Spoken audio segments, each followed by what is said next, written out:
Supreme court में सीजे सूर्यकांत और justice Joy Mallya Bagchi के सामने आज एक ऐसा सीन था जहां लॉ सिर्फ बुक्स में नहीं, टोन और टेम्परामेंट में भी बोल रहा था।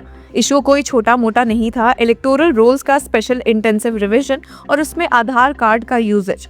और जैसे ही आधार का नाम आया, कोर्ट रूम का टेम्परेचर थोड़ा सा ऊपर चला गया। पिटिशंस आई थी जो ऑनगोइंग एसआईआर एक्सरसाइज को चैलेंज कर रही थी। इनमें एक प्रोमिनेंट प्ली थी एडवोकेट अश्विनी उपाध्याय की, जिसमें डिमांड थी कि पूरे इंडिया में इलेक्टोरल रोल का नेशन वाइड रिविजन होना चाहिए। पर असली स्पार्क तब लगा जब आधार को वेरिफिकेशन डॉक्यूमेंट के तौर पर अलाउ करने पर सवाल उठाया गया, और स्पेशली तब जब ये ऑर्डर सुप्रीम कोर्ट ने खुद दिया था। तो क्या सुप्रीम कोर्ट के ही एक ऑर्डर को चैलेंज किया गया है? वहीं सुप्रीम कोर्ट में सीनियर एडवोकेट कपिल सिब्बल ने भी टेम्परेचर हाई कर दिया, जब सीधे उन्होंने ईसीआई के सिटीजनशिप वेरीफाई करने के पावर पर सीरियस क्वेश्चंस रेज किए।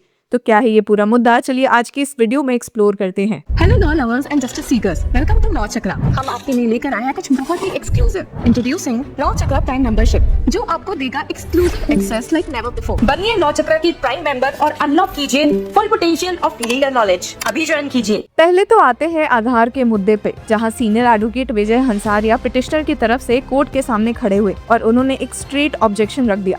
उनका कहना था कि आधार कार्ड को एसआईआर जैसे सेंसिटिव प्रोसेस में अलाउ करना ही गलत है। आर्ग्यूमेंट सिंपल था पर शार्प। आधार प्राइवेटली रन सेंटर से इशू होता है तो उसकी क्रेडिबिलिटी पर सवाल उठना लाजमी है।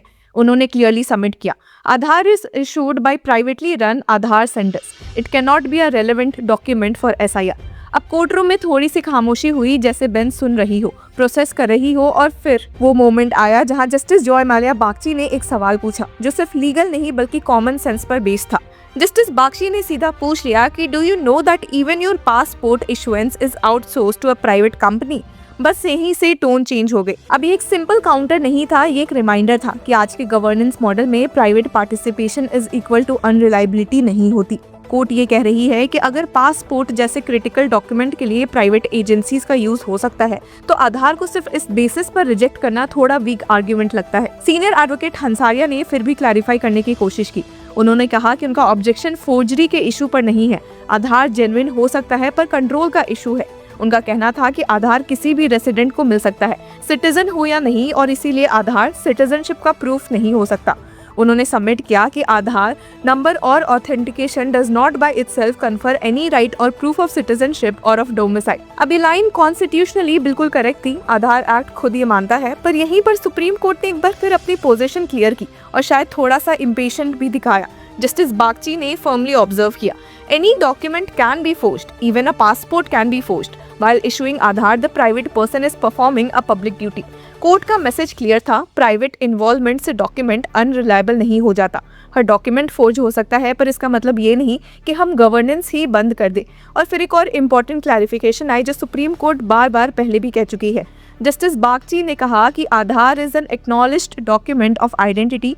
We have never said Aadhaar can be used as the basis of citizenship. We have always said that the Election Commission can verify आधार। अब ये एक क्रूशियल डायरेक्शन है जो इस पूरे डिबेट का कोर है। आधार आइडेंटिटी प्रूफ है, सिटीजनशिप प्रूफ नहीं, और इलेक्शन कमीशन का काम सिर्फ डॉक्यूमेंट लेना नहीं, वेरीफाई करना भी है। कोर्ट ये कह रही है कि सीनियर एडवोकेट हंसारिया का आर्गुमेंट शायद इलेक्शन कमीशन के एक्चुअल स्टैंड के अगेंस्ट जा रहा है। अब बेंच ने एक और इंटरेस्टिंग ऑब्जर्वेशन दिया जो एसआईआर के नेचर को समझने के लिए इम्पोर्टेंट है।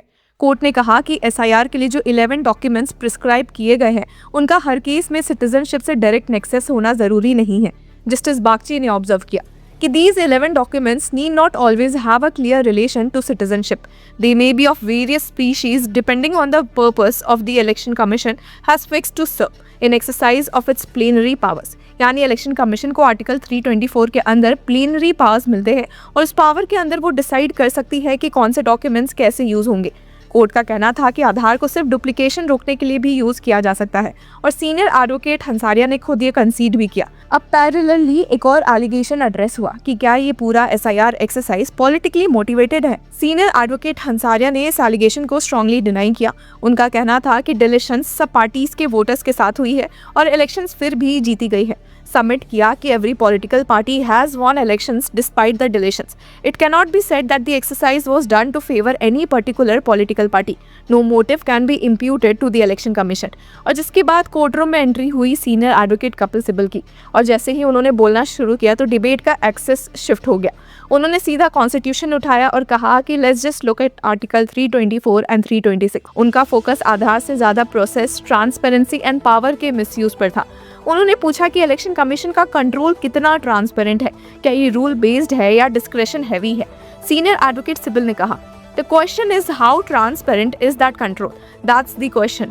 How is it a rule-based control? Because every act ultimately, this is not a judicial order, it's an administrative act. फिर उन्होंने आर्टिकल 326 रीड आउट किया और एक एक वर्ड पर एम्फेसिस दिया. The election to the House of the People and to the Legislative Assembly of every state shall be on the basis of adult suffrage. Every person who is a citizen of India. उनका concern clear था कि citizenship का determination election commission का काम नहीं हो सकता. और यहीं पर जस्टिस बागची ने एक हाइपोथेटिकल क्वेश्चन पूछा जो काफी टेलिंग था. जस्टिस बागची ने पूछा कि normally if somebody says one of your parent is not a citizen, who is going to decide that? और फिर follow up. In such situations, who decides, central government or the election commission of India? यहाँ पर senior advocate Kapil Sibal का जवाब clear था. Central government, obviously it's the central government which can decide because my citizenship can't be taken away. Senior advocate Sibal का fear ये था कि अगर SIR जैसे एक्सरसाइज में आर्बिट्ररी स्टैंडर्ड्स अप्लाई हुए तो कॉमन आदमी को प्रूव करना पड़ेगा कि वो सिटीजन है बिना प्रॉपर नोटिस, बिना प्रॉपर हियरिंग. उन्होंने वार्न किया कि these are not exercises that can be done overnight. These are not exercises that can be done a few days before the election. और फिर वो लाइन जो शायद पूरे केस का सोल है, there must be transparency and accountability of every power, howsoever high and constitutional it is. उन्होंने conclude करते हुए कहा कि Section 16 must be read harmoniously with Articles 324 and 326. Citizenship once established can only be terminated by Parliament under the statutory scheme of the Citizenship Act. अब court ने सब कुछ सुना. Aadhaar, citizenship, election commission, administrative power, सब कुछ table पे है और हियरिंग यही खत्म नहीं हुई. मैटर अभी भी कंटिन्यू रहने वाला है.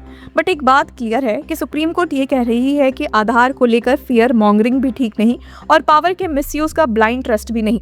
तो व्यूअर्स, इस पूरे मुद्दे पर आपकी क्या राय है? Do let us know in the comment section. Until then keep following Law चक्र.